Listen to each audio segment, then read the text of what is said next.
Assalamualaikum warahmatullahi wabarakatuh. Waalaikumsalam warahmatullahi wabarakatuh.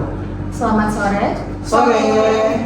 Terima kasih kepada semua yang telah hadir hari ini untuk bergabung diskusi kelompok ini. Perkenalkan, nama saya Angelia Clarissa Tamara dari Prodi Manajemen selaku moderator. Sebelum kita mulai diskusi, mari kita kenali satu sama lain, mulai dari paling kanan. Perkenalkan, nama saya Tasya Ika Marsala dari Prodi Manajemen. Perkenalkan, nama saya Julissa Iksabri. Kenalkan, saya Rizky Ramadhani sebagai notulen. Perkenalkan, nama saya Anggun Novisa Fitri sebagai notulen. Baik, sebelum kita mulai diskusinya, ada beberapa peraturan dalam diskusi ini, yaitu yang pertama, moderator memberikan pertanyaan lalu responden menjawab, tidak berebut. Yang kedua, saling menghargai dan jangan jatuhkan pendapat orang lain. Dan yang ketiga, tidak menggunakan kata-kata sara. Seperti yang kita ketahui, beberapa waktu ke belakang, media sosial dan publik ramai dengan video yang diunggah oleh Bima Yudo Saputro di TikTok menyoroti masalah jalan rusak di Lampung berhasil memicu diskusi luas di media sosial. Hal ini menunjukkan bahwa media sosial memiliki peran penting dalam membuka isu-isu yang perlu mendapat perhatian lebih dari pemerintah. Dalam diskusi ini, tidak ada jawaban yang benar atau salah.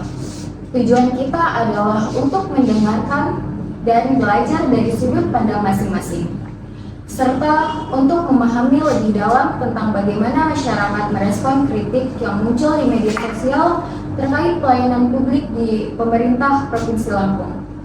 Ini membantu para pemangku kepentingan memahami kebutuhan, kekhawatiran, dan harapan masyarakat. Sebelum kita mulai berdiskusi, mari kita dengarkan studi kasus yang akan dibacakan oleh Saudara Rizky. Baik, saya akan membacakan sebuah studi kasus yang akan kita bahas pada fokus group discussion pada kali ini, berjudul Pemprov Lampung, Banjir Kritik di Medsos, Ombudsman sorot aduan pelayanan publik. Beberapa waktu ke belakang, jagat media sosial dan publik ramai dengan video TikTok milik Bima Yudo Saputro yang mengkritik kondisi Provinsi Lampung melalui akun @aubima_x_reborn. Dia mengunggah video berjudul "Alasan Kenapa Lampung Gak Maju-Maju". Ada beberapa hal yang disajikan dalam video berdurasi 3 menit 28 detik itu, salah satunya mengenai banyaknya jalan di Lampung yang rusak. Ombudsman RI menilai kritik warganet terhadap kinerja Pemprov Lampung di medsos disebabkan belum optimalnya unit pengelolaan pengaduan penyelenggaraan pelayanan publik. Salah satu indikator yang digunakan dalam penilaian kepatuhan standar pelayanan adalah ketersediaan unit pengelolaan pengaduan penyelenggaraan pelayanan publik. Hal ini sesuai dengan amanat UU Nomor 25 Tahun 2009 tentang pelayanan publik pada pasal 21 terkait penanganan pengaduan, saran, dan masukan. Pemprov Lampung banjir kritik di medsos setelah video Bima di TikTok disambut oleh warganet lainnya dengan mengunggah bukti-bukti jalan rusak di Lampung yang sudah terjadi bertahun-tahun. Ruang lingkup pelayanan publik sangat luas, terdiri dari pelayanan jasa publik, pendidikan, kesehatan, perbankan, dan sebagainya. Pelayanan barang publik, infrastruktur, seperti pembangunan jalan, pembangunan sekolah, pupuk bersubsidi, dan sebagainya, pelayanan administrasi publik, administrasi induk, sertifikat tanah, dan sebagainya. Saat ini, yang paling banyak menjadi sorotan masyarakat adalah pelayanan barang publik, yaitu infrastruktur jalan. Kalau kita perhatikan, yang viral itu pada akhirnya disambut oleh netizen lain terkait unggahan bukti-bukti jalan rusak yang sudah terjadi bertahun-tahun di Lampung. Selain itu, Ombudsman Lampung juga mendorong pemerintah daerah untuk melakukan komunikasi, koordinasi, dan sosialisasi yang masif antar stakeholder, mengingat ruas jalan di Provinsi Lampung memiliki kewenangan berbeda-beda, mulai dari pemerintah pusat, provinsi, kabupaten, kota sesuai dengan status jalannya. Seluruh penyelenggaraan pelayanan publik harus memiliki standar pelayanan. Salah satunya unit pengelolaan pengaduan pelayanan publik untuk menganalisis dan mengelola secara cepat, tepat, masif. Jangan sampai masyarakat berpikir semua masalah pelayanan publik harus diviralkan terlebih dahulu, baru pemerintah daerah mau menindaklanjuti keluhan atau pengaduan, aspirasi, saran, dan kritik. Baik, itu dia studi kasus yang saya bacakan. Selebihnya saya kembalikan ke moderator. Baik, terima kasih kepada Saudara Rizky. Menurut Saudari Tessa, bagaimana pandangan Anda dalam hal ini? Ya, menurut saya dari video TikTok Bima Yudo Saputro mencerminkan ketidakpuasan sebagai masyarakat terhadap kondisi infrastruktur, terutama jalan rusak yang ada di Provinsi Lampung. Kritik ini mendapatkan dukungan dari warganet lain yang membagikan bukti-bukti kondisi yang buruk. Kritik semacam ini juga menyoroti pentingnya perbaikan infrastruktur, terutama di sektor jalan sebagai layanan publik yang sangat diperlukan oleh masyarakat. Perbaikan infrastruktur khususnya di sektor jalan sangat penting sebagai layanan publik yang sangat diperlukan oleh masyarakat. Oleh karena itu, ada beberapa alasan mengapa perbaikan infrastruktur jalan sangat penting. Yang pertama, dalam segi aksesibilitas. Infrastruktur jalan yang baik memungkinkan aksesibilitas yang mudah bagi masyarakat untuk mengakses layanan penting seperti pendidikan, perawatan kesehatan, pasar, tempat kerja, dan lainnya. Akses yang baik juga meningkatkan konektivitas antar wilayah, memungkinkan pertumbuhan ekonomi yang lebih merata. Yang kedua yaitu keselamatan. Jalan yang rusak dapat menyebabkan kecelakaan lalu lintas yang mengakibatkan cedera atau kematian. Perbaikan infrastruktur jalan seperti perbaikan lubang-lubang di jalan atau peningkatan sistem penerangan dapat meningkatkan keselamatan bagi pengguna jalan. Yang ketiga yaitu mobilisasi ekonomi.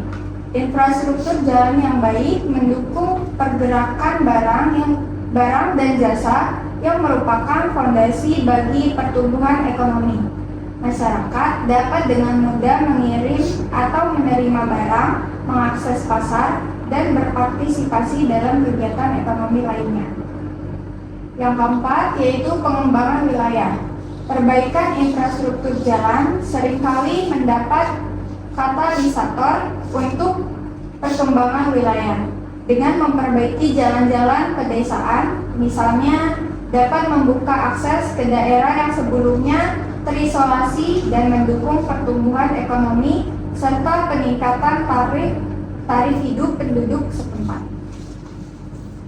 Yang kelima yaitu kemudahan transportasi umum. Infrastruktur jalan yang baik juga mendukung sistem transportasi umum yang efisien. Ini dapat meningkatkan mobilitas bagi masyarakat yang tidak memiliki akses ke kendaraan pribadi serta mengurangi kemacetan dengan mendorong penggunaan transportasi publik. Yang keenam yaitu peningkatan kualitas hidup. Perbaikan infrastruktur jalan secara langsung memengaruhi kualitas hidup masyarakat. Jalan yang baik mengurangi waktu perjalanan, biaya perjalanan, serta ketidaknyamanan yang mungkin dialami akibat jalan yang rusak. Dan yang terakhir yaitu daya tarik investasi. Infrastruktur jalan yang baik juga meningkatkan daya tarik suatu wilayah bagi investasi. Perusahaan cenderung lebih tertarik untuk berinvestasi di daerah yang memiliki infrastruktur yang baik. Karena itu mempermudahkan logistik dan distribusi produk mereka. Dengan itu, perbaikan infrastruktur jalan bukan hanya penting sebagai layanan publik yang memenuhi kebutuhan mendasar masyarakat, tetapi juga sebagai investasi jangka panjang untuk pertumbuhan ekonomi dan peningkatan kualitas hidup. Baik, segitu aja menurut saya. Oke, baik. Selanjutnya, bagaimana pandangan dari Saudari Jenisi? Baik, menurut saya, Ombudsman RI menyoroti kurang optimalnya unit pengelolaan pengaduan penyelenggaraan pelayanan publik di Lampung. Ini menunjukkan bahwa ada tantangan dalam penanganan pengaduan dan saran masyarakat terkait pelayanan publik. Selanjutnya, Ombudsman menekankan pentingnya pemenuhan standar pelayanan, termasuk pengelolaan pengaduan sesuai dengan amanat Undang-Undang Nomor 25 Tahun 2009 tentang Pelayanan Publik. Undang-Undang Nomor 25 Tahun 2009 tentang Pelayanan Publik adalah undang-undang Indonesia yang mengatur mengenai penyelenggaraan pelayanan publik. Berikut ini beberapa poin penting yang biasanya tercakup dalam UU tersebut. Yang pertama yaitu definisi pelayanan publik, menetapkan definisi dan ruang lingkup pelayanan publik yang mencakup pelayanan yang diberikan oleh instansi pemerintah kepada masyarakat. Yang kedua yaitu standar pelayanan, mengatur tentang standar pelayanan yang harus dipenuhi oleh instansi pemerintah dalam memberikan pelayanan kepada masyarakat. Yang ketiga yaitu penyelenggaraan pelayanan, menjelaskan tata cara penyelenggaraan pelayanan publik termasuk prosedur pengajuan, penanganan, dan penyelesaian pengaduan masyarakat terkait pelayanan publik. Yang keempat yaitu partisipasi masyarakat, mendorong partisipasi masyarakat dalam penyelenggaraan pelayanan publik termasuk dalam proses perencanaan, pelaksanaan, dan evaluasi pelayanan. Yang kelima yaitu pemberian informasi, menjamin akses masyarakat terhadap informasi mengenai pelayanan publik termasuk prosedur, biaya, dan waktu pelayanan. Yang keenam yaitu penanganan pengaduan, menetapkan mekanisme penanganan pengaduan masyarakat terkait pelayanan publik termasuk waktu penyelesaian dan tindak lanjut yang harus dilakukan oleh instansi terkait. Dan yang terakhir yaitu sanksi, mengatur sanksi bagi instansi pemerintah yang tidak memenuhi standar pelayanan atau melanggar ketentuan dalam undang-undang tersebut. Undang-undang ini bertujuan untuk meningkatkan kualitas pelayanan publik dan mendukung terciptanya pemerintahan yang bersih, transparan, dan akuntabel. Terima kasih. Oke, baik. Untuk Saudara Rizky, bagaimana pandangan Anda? Oke, menurut saya itu harus ada keterlibatan pemerintah daerah dalam perbaikan infrastruktur. Salah satunya, jadi Ombudsman Lampung ini harus mendorong komunikasi, koordinasi, dan sosialisasi yang lebih masif antar stakeholder terkait perbaikan infrastruktur jalan.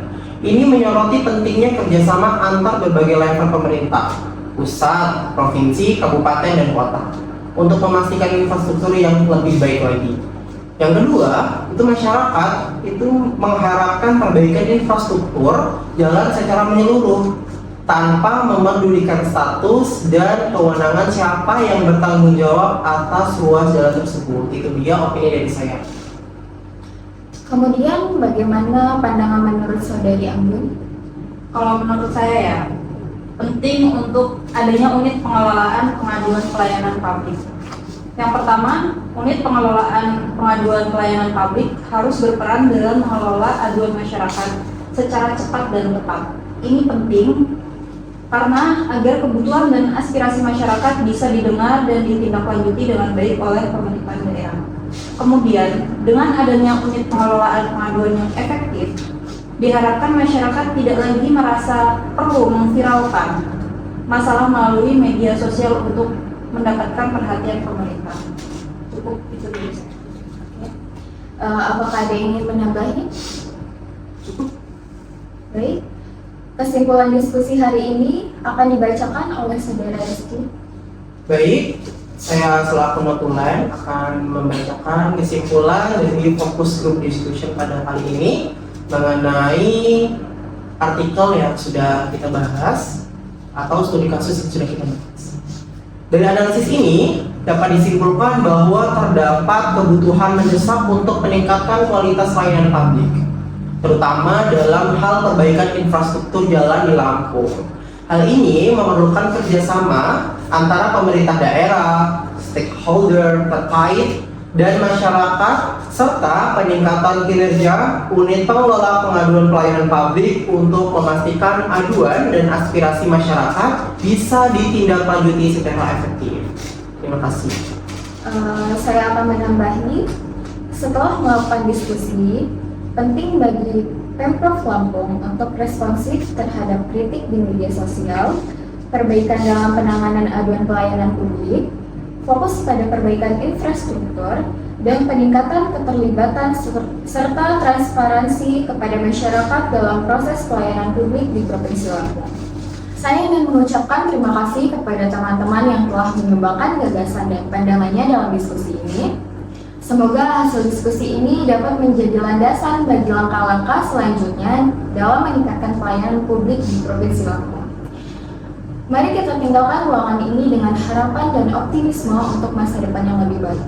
Dengan kerja keras dan kerjasama, kita dapat mencapai perubahan yang diinginkan. Semoga kita dapat bertemu kembali di kesempatan berikutnya. Sampai jumpa. Wassalamualaikum warahmatullahi wabarakatuh. Waalaikumsalam warahmatullahi wabarakatuh.